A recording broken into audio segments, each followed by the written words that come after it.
अस्सलाम वालेकुम एवरीवन। हम लोग स्टार्ट कर रहे हैं मैकेनिक्स का नवंबर 2018 का थर्ड वेरिएंट। बिस्मिल्लाह करते हैं। पहला क्वेश्चन देखते हैं। क्वेश्चन रीड करते हैं। इंसान की फितरत है कि कभी उसकी नज़र डायग्राम पे पड़ती है, कभी पैराग्राफ पे पड़ती है। बेहतर यह है कि पहले एक मरतबा रीड कर लें, फिर डबल चेक करें डायग्राम देखकर। A small smooth ring of mass 0.2 kg is threaded on a light inextensible string ARB। अब ARB क्या है?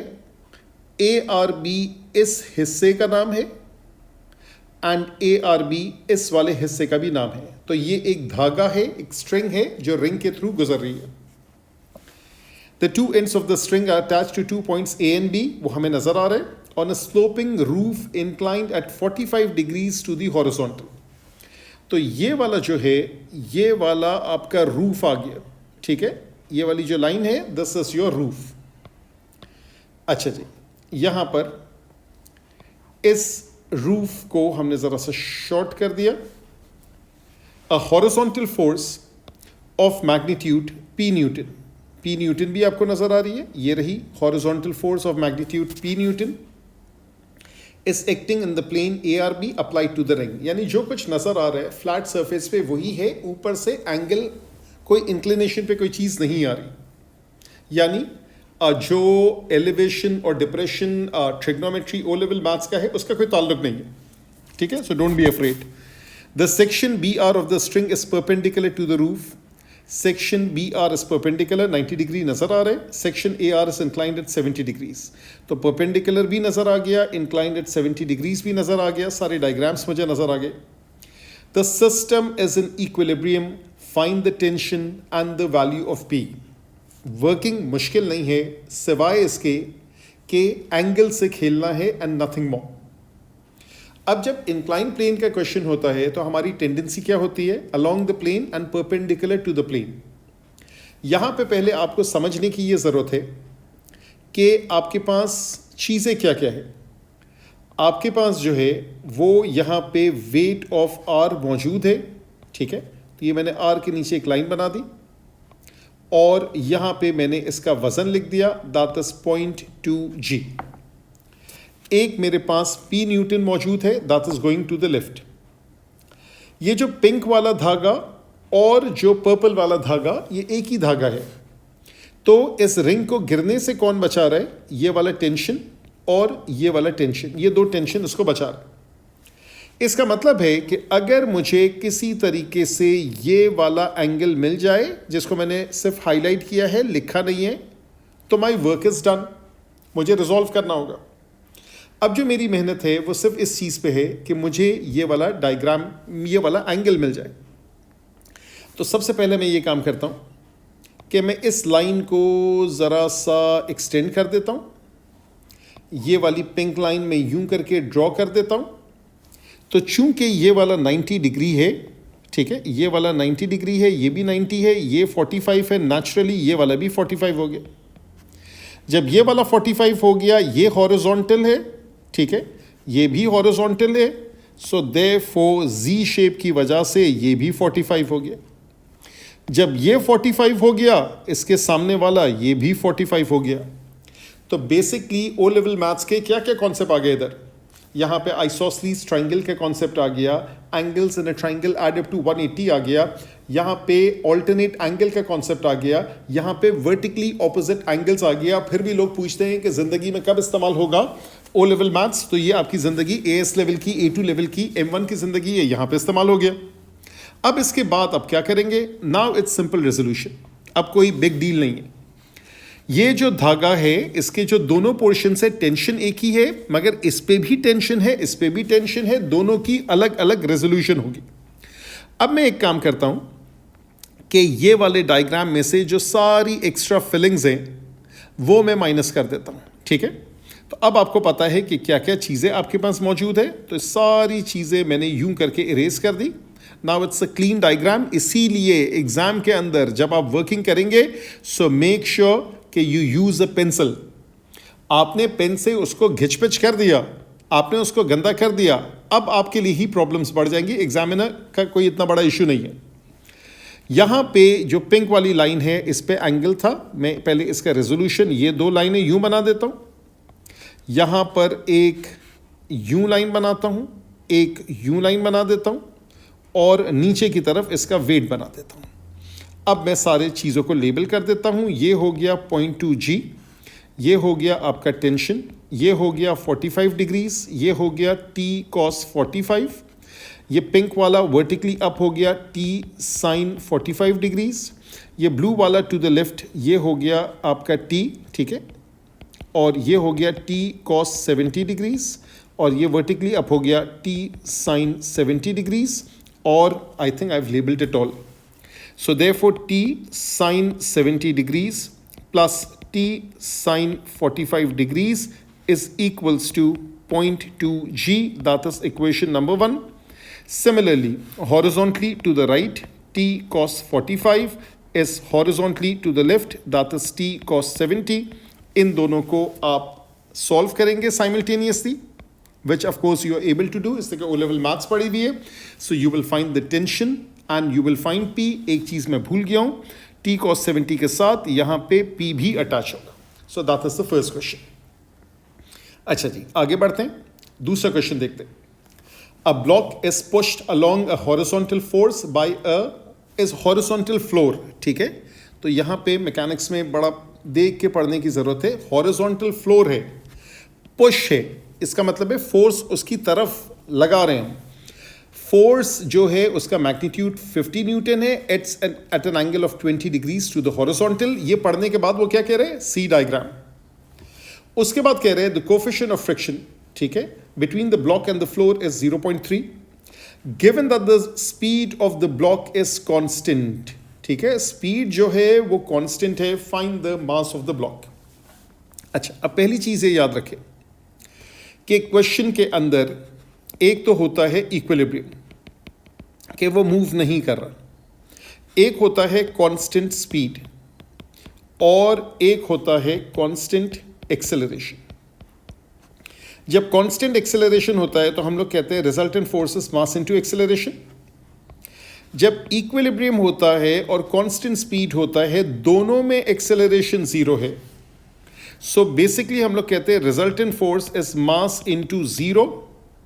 इसका मतलब है forward force and backward force are equal, upward and downward forces are equal. So technically constant speed जो है वो क्या बन जाएगा, वो इक्विलिब्रियम का ही क्वेश्चन बनेगा. ये चीज़ में क्लैरिटी होनी चाहिए. इसके बाद अब जो ये चीज़ नज़र आ रही है, आपका ये फोर्स है, इसके दो कंपोनेंट्स ड्रॉ कर दें. Pink component again towards the particle, ये वाला पिंक भी टूवर्ड्स द पार्टिकल. तो पहले इसको लेबल करते हैं. ये हो गया 50 sin 20, ठीक है, और ये वाला हो गया 50 cos 20. ये वाला जो ऊपर की तरफ जाएगा ये वाला हो गया इसका R, और इसका वेट नीचे की तरफ जाएगा, दैट विल बी mg. ठीक है, और उल्टे हाथ पे एक फोर्स में और लेबल कर दूं, दैट वुड बी फ्रिक्शन. तो ये वाला आपका हो गया R, ये वाला हो गया आपका mg, g की वैल्यू 10 है, और चूंकि it has a tendency of moving to the left, therefore f max would be to the right. अब आपकी मर्जी एफ मैक्स को यहां लिखें, आपकी मर्जी एफ मैक्स को उठा के यहां लगा दें, it doesn't make a difference. ठीक है, तो आपकी मर्जी, मैंने यहीं पे लिख दिया arrow head, that makes a difference. सबसे पहले क्या लिखेंगे, सबसे पहले हम लोग लिखेंगे R is equals to mg नीचे है एंड 50 sin 20 नीचे है. ये पहली इक्वेशन है. उसके बाद आप लिखेंगे f max, that is equals to mu R, that is equals to 0.3 into mg, g की वैल्यू 10 मैं बाद में डालूंगा, 50 sin 20, ये भी मैंने डाल दिया. And last but not the least, 50 cos 20 is equals to f max, that is 0.3 bracket mg plus 50 sin 20. Now it's between you and your calculator, आप उसको कैसे ऑपरेट करते हैं और उसके हिसाब से आंसर निकल आएगा. क्वेश्चन नंबर 3 पर आ जाते हैं. क्वेश्चन नंबर 3 में क्या लिखा हुआ है, क्वेश्चन नंबर 3 में लिखा हुआ है a particle of mass 1.2 kg moves in a straight line AB. It is projected with 7.5 meter per second from A towards B. तो एक हम लोग वो बना देते हैं, सरफेस बना देते हैं क्लैरिफिकेशन के लिए। एक हॉरिजॉन्टल सरफेस है, स्ट्रेट लाइन, यहाँ लिखा हुआ है स्ट्रेट लाइन, और स्पीड उसकी है 7.5 towards B and experiences a resistive force. तो यहाँ से इसको धक्का दिया और इसकी स्पीड है 7.5 मीटर पर सेकेंड। ये है पॉइंट ए और ये पॉइंट बी तक इसको जाना है, और यहाँ पे work done against resistance from A to B, that is 25 joules. Given that A B is horizontal. अच्छा, पहले तो स्ट्रेट लाइन की बात की है, बाद में उसने क्लैरिफाई किया हॉरिजॉन्टल। ठीक है, अब देखिए मैंने स्ट्रेट लाइन पढ़ के मैंने ये ड्रॉ कर दिया था, हालांकि स्ट्रेट लाइन इंक्लाइन प्लेन में भी हो सकता है, हालांकि स्ट्रेट लाइन वर्टिकली भी हो सकता है। तो पहले पूरा क्वेश्चन सुकून से पढ़ लें। Given that A B is horizontal, find the speed of the particle at B. यहां पे हमारा कॉन्सेप्ट ये है कि work done against resistance is change in kinetic energy. Potential का कोई ताल्लुक नहीं है, द रीजन बीइंग कि it's a flat horizontal surface. तो वर्क डन अगेंस्ट रेजिस्टेंस 25 है, चेंज इन काइनेटिक एनर्जी है हाफ, और m जो है वो 1.2 है, और चेंज इन काइनेटिक एनर्जी चूंकि रेजिस्टेंस हो रही है, सो शुरू वाली स्पीड ज़्यादा होगी, बाद वाली स्पीड कम होगी। So that is 7.5 square minus v square. इसको सिंप्लीफाई करेंगे, यू गेट द आंसर। अच्छा जी, अब आ जाएं इस पे। It is given instead that A B is incline at 30 degrees below the horizontal. इसका मतलब है ये सिनेरियो यूं है, तो यहाँ पर ये वाला पॉइंट जो है ये ए हो गया, और यहाँ पे ये वाला जो पॉइंट है ये बी हो गया। Given that A B is incline at 30 degrees below the horizontal, तो ये मैंने 30 डिग्रीज यू मार्क कर दिया, and the speed of the particle at B is 9 metre per second. इसका मतलब है velocity at A that is 7.5 meter per second, velocity at B that is 9 meter per second. ठीक है, the work done against resistance remains the same, so WDAR that is 25 joules. Find the distance AB. इसके लिए क्या knowledge हम इस्तेमाल करेंगे? हम कहेंगे kinetic energy eight A plus potential energy eight A, ये हम लोग दिस इज आवर स्टार्ट। ठीक है, तो ये हम लोग टोटल निकाल लेते हैं। Kinetic energy at A is half into 1.2 into 7.5 square. Potential energy at A, that is above the surface. हमें तो distance निकालना है. So that is M, which is 1.2, G, which is 10, sin theta, which is sine of 30 degrees, into distance along the plane, that is D. ये total आ गया। जो हमारी ending है वो है kinetic energy at B plus potential energy at B.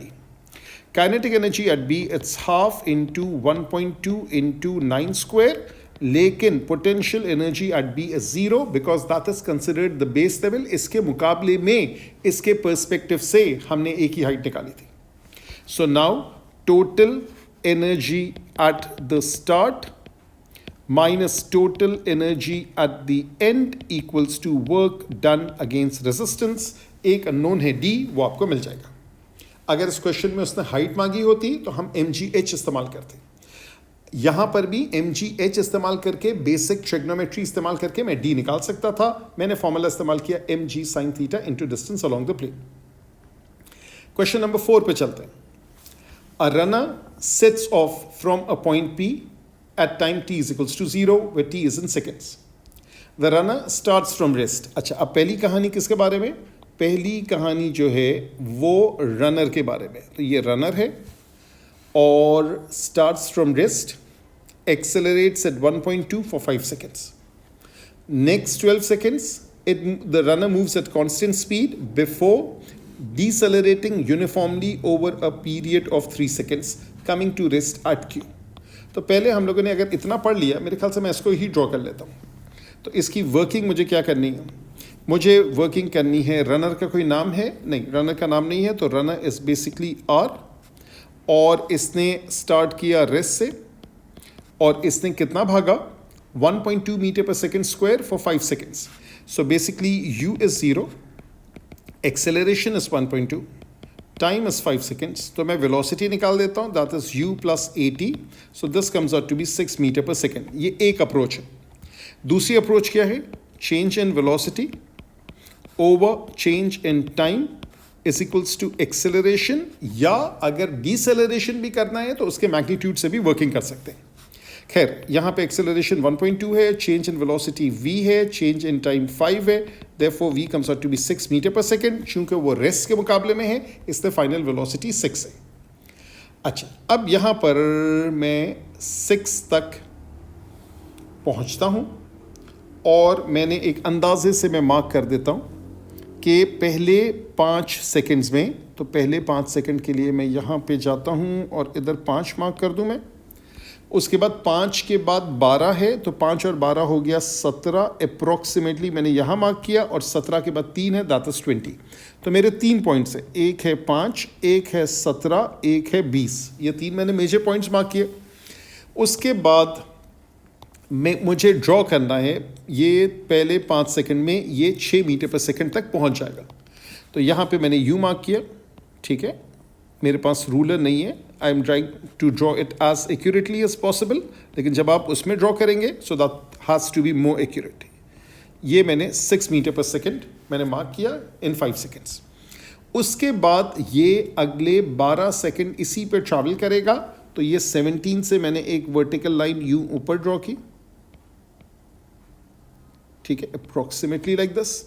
और अब मैंने ये ब्लू वाला पोर्शन यूं ड्रॉ किया, ठीक है। ये मेरा हो गया constant speed, and then it decelerates in 3 seconds. और ये आखिर में पर्पल वाला जो हिस्सा है ये यूं करके मैंने ड्रॉ कर दिया, तो ये कहानी पूरी हो गई। This is for the runner. क्या मैं यहाँ पे टोटल एरिया निकाल सकता हूँ? ऑफ कोर्स मैं निकाल सकता हूँ। Therefore area distance covered by runner, that is the area of this trapezium, half sum of parallel sides। 17 और 5 का जो डिफरेंस है वो 12 है, यहाँ से 20 आया, और जो आपकी हाइट है वो 6 है, सो that is 12 plus 20, that is 32। 32 into 3, so that's 32 into 3, that comes out to be 96 meters। ये चीज़ आपकी डन हो गई। अब क्या कह रहे हैं? अब दूसरी कहानी स्टार्ट हुई। अब ये कह रहे हैं a cyclist sets off from P at time t is equals to 10। वो 0 से स्टार्ट नहीं कर रहा है, वो 10 से स्टार्ट कर रहा है, ठीक है। तो मैंने यहाँ 10 पे एक नुक्ता लगा दिया। एक्सेलरेट्स यूनिफॉर्मली फॉर 10 सेकेंड्स, ठीक है, before immediately decelerating uniformly to rest at time 30 seconds. बात समझ में आई? तो फौरन वो एक्सेलरेट करेगा, फौरन डिसेलरेट करेगा, before immediately decelerating uniformly to rest at Q. Sketch the VT graph and show that the distance PQ is 96 meter. Find the magnitude of acceleration of the cyclist। ये दूसरी चीज़ आपने निकालनी। अच्छा, अब जब ये फॉरन एक्सेलरेशन करेगा, फॉरन डिसेलरेशन करेगा, तो ये एक ट्राइंगल बनेगा समथिंग लाइक दिस। तो ये 20 के ऊपर समझिए ये कुछ यूँ जाएगा, ठीक है, 20 के ऊपर जाएगा, और फिर यहाँ से यहाँ तक ये यूँ जाएगा, ठीक है। If it's not very accurate तो चले, यहाँ तक कुछ मैंने यूँ ड्रॉ किया, और मैंने वर्टिकल की अभी लेबलिंग नहीं की। ये डायग्राम यूँ बनेगा, जितना तेज़ी से वो एक्सेलरेट करेगा उतना ही तेज़ी से वो डिसेलरेट करेगा।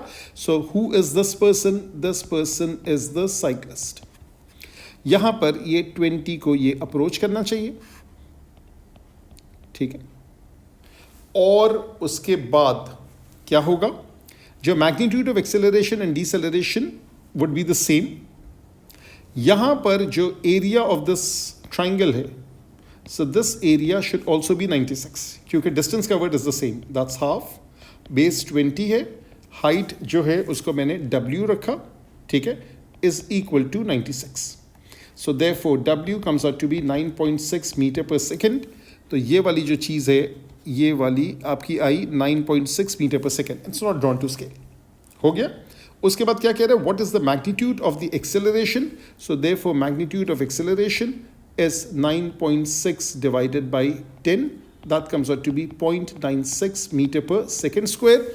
इसके हिसाब से वो एक्सेलरेट करेगा, ठीक है। चलिए जी, ये वाला क्वेश्चन भी डन हो गया। आगे बढ़ते हैं। ये वाला क्वेश्चन नंबर 5 देखते हैं। Two particles P and Q of masses 0.3 and 0.5 kg respectively are attached to the ends of a light and extensible string. A smooth pulley hang freely. Q is held at rest. String taut. ये जो लफ्ज़ है taught, इसका मतलब है खिंचा हुआ, सही है। इसके ऊपर थोड़ी सी आगे और बात करेंगे हम लोग। At a height of h meters above a horizontal floor, Q is now released. Both particles start to move. Heavy वाला नीचे जाएगा और light वाला ऊपर जाएगा. The pulley is sufficiently high so that P does not reach it at any stage. The time taken for Q to reach the floor is 0.6 seconds. Find the acceleration before it reaches the floor and hence find the value of h. 6 marks. तो वही जो एक basic सवाल ये पूछता है वो एक साथ इसने पूछ लिया। यहाँ इसका वेट है, यहाँ इसका वेट है, ठीक है, और यहाँ पे इसको मैं लेबलिंग कर देता हूँ। ये हो गया आपका 0.5 G, ये हो गया आपका टेंशन, ये हो गया आपका टेंशन, ये हो गया आपका 0.3 G, और ये हिस्सा नीचे जाएगा, ये हिस्सा ऊपर जाएगा, ठीक है। और इसकी इक्वेशन क्या होगी? 0.5 G minus tension is 0.5 A, tension minus 0.3 G is 0.3 A। Add करें दोनों को, पहले पार्टिकल देन द सिस्टम, ठीक है। ये पार्टिकल Q था, ये पार्टिकल P था, और ये बात आई सिस्टम की। So therefore 0.2 G is 0.8 A, therefore 1/4 of G that comes out to be 2.5 metre per second square. ये एक हिस्सा मिल गया। टेंशन इसने पूछा नहीं, अदरवाइज वो भी मिल जाता। इनिशियल वेलोसिटी 0 है, एक्सेलरेशन 2.5 है, टाइम जो है वो 0.6 सेकेंड्स है, ठीक है। तो आपको क्या चाहिए? आपको h चाहिए। So s is equals to ut plus half at square, और मैं वेलोसिटी भी निकाल लूंगा। So therefore s is ut गायब हो गया, हाफ हो गया, 2.5 हो गया, and 0.6 square, half at square. तो यहाँ पे ज़रा सा कैलकुलेटर का इस्तेमाल करते हैं। This is question number 5 and this comes out to be 0.45 meters. That is the distance that the particle moves. यहाँ तक सही है। मैं एक और काम भी कर लेता हूँ। V is equals to U plus AT, that is 0, A है 2.5 into 0.6. So therefore 25 into 6, that is 150. So that is how much? V is equals to, multiply कर देता हूँ, 0.15, 2.5 into 0.6, that's 1.5, my bad. This is 1.5 meter per second. That is the velocity just before it hits the ground. अच्छा जी, अब क्या करें? अब ये कह रहे हैं Q remains at rest where it reaches the floor and P continues to move upwards. So यही कहानी हमेशा होती है। Find the velocity of P at the instant when Q reaches the floor. इत्तेफाक की बात है, मैं ऑलरेडी ढूंढ चुका हूँ, that is 1.5. The total time taken from the instant at which Q is released, यानी system is released, until the string becomes taut again, यानी string जो है वो फिर से खिंच जाएगी। वहां तक की जो कहानी है वो कहानी हमें बनानी है, ठीक है। अच्छा जी, अब कैसे होगा? अब ये होगा कि पहले तो आप एक चीज निकाल लें कि जो Q है that is now a free particle. Free particle का मतलब क्या है? Freely moving under gravity. जो सिस्टम की फाइनल वेलोसिटी थी वो अब इस पार्टिकल की इनिशियल हो गई। वो कितना और ऊपर जाएगा और कौन उसको स्लो डाउन करेगा? उसको स्लो डाउन करेगा एक्सेलरेशन ड्यू टू ग्रेविटी। कितना ऊपर जाएगा? यहाँ तक velocity drops to 0। Therefore v is equals to u plus at, 0 is equals to 1.5 plus minus 10 into t, therefore t comes out to be 0.15 seconds. सही है। और यहाँ पे जो टाइम था वो था 0.6 सेकेंड्स। अब कहानी ये है कि एज अ सिस्टम उन्होंने मूव किया 0.6 सेकेंड्स, और Q जो है वो इम्पैक्ट के बाद से मैक्सिमम हाइट वो उसने मूव किया कितना सेकेंड्स? 0.15 सेकेंड्स।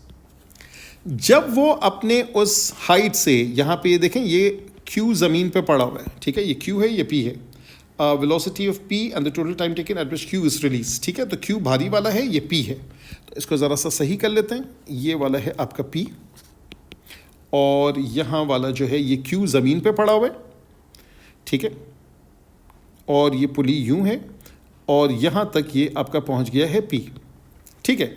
समझे, ये वाला जो मूवमेंट करेगा ये है 0.15 सेकेंड्स तक ऊपर जाएगा। तो तब तक ये रस्सी ढीली होगी। जैसे ही ये वापस अपने लेवल पर आएगा, the string becomes taut again. So maximum height से back to the impact level, that is another 0.15 seconds. So what is the total time taken? So the total time taken is 0.60 plus 0.15 plus 0.15, that comes out to be 0.90 seconds. यही question यूं भी आ सकता है, find the total distance it travels. तो अगर वो total distance travel करने का कहेगा तो 0.45 ऑलरेडी ऊपर था, sorry maximum height above the ground, ठीक है, 0.45 ऊपर था, 0.45 एज अ सिस्टम हो जाएगा, and the maximum height it travels while it reaches its maximum height. तो इस तरह का भी क्वेश्चन आ सकता है। अच्छा जी, अब आ जाएं वही पावर वाले गाड़ी वाले क्वेश्चंस पे, ठीक है। A van of mass 3200 kg travels along a horizontal road. तो 3200 kg है, हॉरिजॉन्टल रोड है, power equals to 36, constant resistance acts when the speed is this, it's acceleration, find the resistive force. So simple application है, F is equals to ma। F किसकी वजह से produce हो रहा है? F पावर की वजह से प्रोड्यूस हो रहा है। तो 36,000 डिवाइडेड बाई 20, ये फॉरवर्ड फोर्स है, ठीक है, ये आपकी फॉरवर्ड फोर्स है। जो आपकी बैकवर्ड फोर्स है वो R है, और आप अभी भी एक्सेलरेट करवा रहे हैं गाड़ी को 0.2 metre per second square. So the working is 36,000 over 20 minus R is equals to mass into acceleration, and acceleration is 0.2। यहाँ से आपको R की वैल्यू मिलेगी। सो R की वैल्यू आती है 1160 न्यूटन। ये सिंपल सी वर्किंग है। When the van is traveling at 30, it begins to ascend a hill at 1.5 degrees to the horizontal। आपने हिल बना दिया, उसके बाद अब यहाँ पे ये ऊपर की तरफ जा रहा है। जब ये ऊपर की तरफ जा रहे हैं तो इसकी जो पावर है वो अब चेंज हो गई है, ठीक है। तो नई पावर है, स्पीड 30 है, और मेंटेन द स्पीड का मतलब है कांस्टेंट स्पीड, इसका मतलब है एक्सेलरेशन इज 0। अब इसकी रेजिस्टिव फोर्स है 1160, और इसके बाद क्या होगा, mg sin थीटा, उसको भी ये बैलेंस करेगा। So 3200 into G into sine of कितना डिग्री, छोटा सा एंगल है which is 1.5 degree. So therefore P over 30 minus 1160 minus 3200 G sine of 1.5 degrees is equals to mass into acceleration which is 0। तो टेक्निकली इट्स एन इक्विलिब्रियम, जैसे भी हमने शुरू में क्वेश्चन किया था कांस्टेंट स्पीड का। तो यहां से आपको P मिल जाएगा। अच्छा, उसके बाद अब क्या कह रहे हैं, अब ये कह रहे हैं the engine is now stopped with the van still traveling at 30 and the van decelerates to rest। Find the distance van moves up the hill from the point where the engine stopped until it comes to rest। तो आपका diagram तो यही रहेगा, लेकिन इस diagram में अब क्या बेसिक डिफरेंस आ गया, आपका फॉरवर्ड 0 हो गया। आपका यहाँ एक्सेलरेशन है which is actually negative acceleration. ये आपका कितना है 1160, ये आपका कितना है mg sine theta 3200 into G into sine of 1.5 degrees. तो अब आप कहेंगे 0 minus 1160 minus 3200 G sine of 1.5 degrees is equals to mass into acceleration, और ये एक्सेलरेशन आपकी नेगेटिव आएगी whatever that comes out to be. उसके बाद आप जो इक्वेशन लगाएंगे वो ये है कि आप काइनेमैटिक्स की इक्वेशन लगाएंगे कि आपका जो u था वो 30 था, आपके फाइनल वेलोसिटी 0 है, आपका एक्सेलरेशन नेगेटिव है, और आप निकाल लेंगे the distance that the particle moves, v square is equals to u square plus 2as। अच्छा जी, क्वेश्चन नंबर 7 देखते हैं। A particle moves in a straight line, the particle is initially at rest at a point on the line. ठीक है, straight line की तो working होती ही है, रेस्ट से स्टार्ट किया, पॉइंट ओ पर है, at time t seconds the acceleration is given by such and such. तो एक्सेलरेशन है 25 माइनस T square and it's valid for 0 से 9, आगे की कहानी और होगी। Find the maximum velocity of the particle in this time. पहले तो मैं वेलोसिटी की इक्वेशन निकालता हूँ, that is integration of this 25 minus t square dt, that is 25t minus t cube over 3 plus c। चूंकि उसने रेस्ट से start किया, when t is 0, v is 0, therefore c comes out to be 0, therefore the velocity equation is 25t minus 1/3 t cube। ये आपकी equation आ गई। Maximum velocity के लिए maximum minima उसका डेरिवेटिव इक्वल टू 0 जो कि ऑलरेडी मौजूद है, ये रहा derivative. So dv by dt equals to 0, Therefore 25 minus t square equals to 0. Therefore t is positive 5, t is negative 5. Of course positive 5 ही लेंगे. अब इस पॉजिटिव 5 को यहाँ पे डाल दें. When t is 5, v is 25 into 5 minus 1/3 5 cube and then you get this answer. तो ये जो आपका क्वेश्चन नंबर 7 है, इसके पहले पार्ट का जो आंसर है वो आता है 83 1/3 मीटर पर सेकेंड. ये पहला पार्ट हो गया.